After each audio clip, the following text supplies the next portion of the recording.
I'm just thinking of Betancourt's 29 wins, only 3 have come against opponents with winning records. So he really has been carefully handled, and I'm just wondering, will he be out of his depth here, because Spike O'Sullivan is on a roll at the moment. Yeah, don't blink, whatever you do. Spike's got 7 first-round stoppages, and all but one of his 13 total stoppages have come inside 3 rounds. But Betancourt, 15 first-round wins, 21 of his 23 inside 3 rounds as well. The expectation is the first one who lands could be taking the short route to success. We'll have to wait and see. It's interesting looking at from the Dominican Republic on tape, Jim. He really loads up with his punches and comes out swinging. He's obviously got power, because if he does connect, he gets rid of him. Admittedly, as you've already said, the opposition really, really poor. But he makes a lot of mistakes, as he did just there. That left hook caught him. A little wobble in the legs there. Yeah, that one shook him up. Both men straight away looking for the power shots. Sullivan looking physically stronger there. He's landed that left hook again, and again it's caused trouble. And the switch downstairs as well. Ball coming out with those wide clubbing swings. Sullivan keeping his defences nice and tight, blocking again. Just keeps it simple, gets close, and lets the bombs fly. I talked to him earlier in the week, and he said, I've just got to be careful with this fella. Got to respect his power, but he does make a lot of mistakes. He leaves himself open. So he's not going to take any chances. He's not going to take liberties. And it's just a question of when he can connect. And they're both bringing a bit of dig here.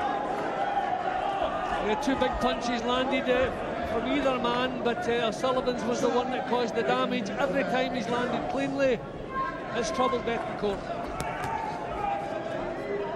Betancourt's on the combination there. Did get the right hand in over the top that time. Nice work with the left hand there from Betancourt. Switching the attack downstairs. I mean, he does look well schooled, and you know, the fact that he's been carefully handled doesn't mean he can't handle himself when the time comes. But Sullivan has kept him on the back foot, has landed certainly better punches in the opening round. But Betancourt has had his moments, and he's having one now. Yeah, you alluded to the quality of his opponent as he goes to work again with those lefts to the body. Absolutely terrible, some of them. Some of them rank novices, guys without a win, and he's just been bowling them over. Whenever you get a situation like that, you wonder what's going to happen when he gets in with a live opponent. And he's felt his power. He's felt O'Sullivan's power, but he's made a couple of intelligent little adjustments here. Sullivan seems to have kind of settled down as the round has progressed. You know, he maybe wants to raise the tempo a little bit. He's landed the better punches in the opening round. But you know, a couple of times he's let Betancourt off the hook. So maybe just wants to take things a bit more serious than he's done. This is good work from Betancourt, not landing cleanly. He's not allowing Sullivan to set anything up. And again, continuing to work the body. Encouraging stuff there from Melvin Betancourt. Well, there were plenty of people around the place this week, Jim, who thought this fella was going to be cannon fodder, that all it would take was one big shot from Spike O'Sullivan, it would all be over. Nobody told him the script, and Spike might have to work for it tonight. No, well, he was shaken up several times in the opening round. Every time O'Sullivan landed cleanly, you could see the effect of the punches, but he stuck with it and produced some good work of his own, Betancourt. See, that's the left hook. You can see the effect. That shook him up, but he kept his eyes looking straight back at O'Sullivan. Got some of his own punches off. I thought the better work in the opening round did come from O'Sullivan, but he fell asleep a little bit towards the end of the round.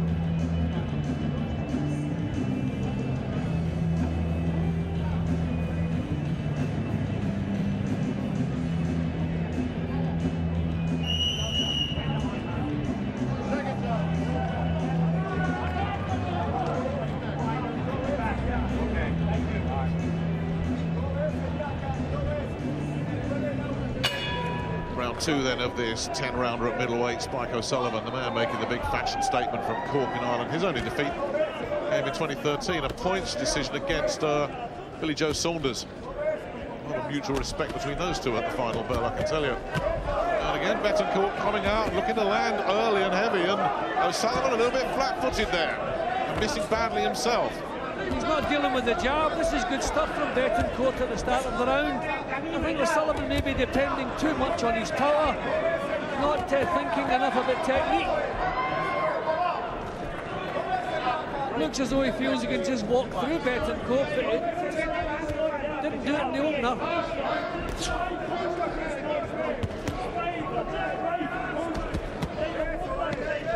That was better.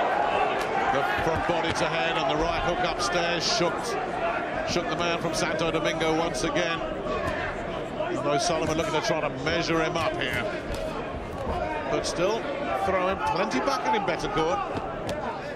I mean, he's making Betancourt work every second of the round. Over the 10 rounds, that'll probably play in his favour. But his technique is lacking. He's a little bit crude in his approach, O'Sullivan. Keeps his hands up nice and tight, which is a plus. But it just looks as though he feels he wants to do it with one punch, whereas Betancourt has the volume.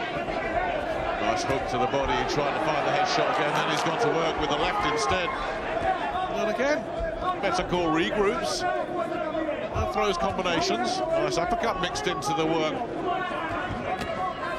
as well. Well, he's on the back foot, and he hasn't spent much of his career at all on the back foot, and the legs wobbled again there as O'Sullivan trying to get a body shot coming in.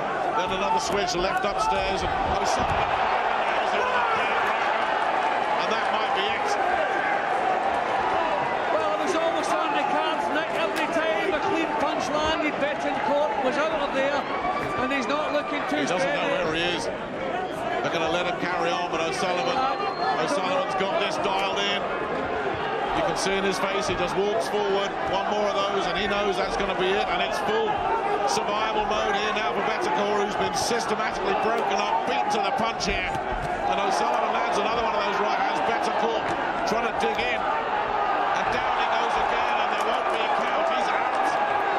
Why he's counting, I have no idea. He's absolutely out.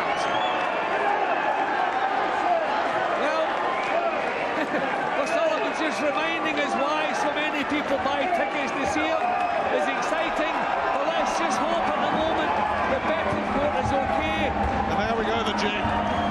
A jig of delight from Spike O'Sullivan. Wicked punches, but what on earth was that referee doing there? When a fighter is still on the floor, I like to see that the winning fighter just show a little bit of discretion, maybe just behave himself, because he took some heavy punches there, but want to make sure everything's okay.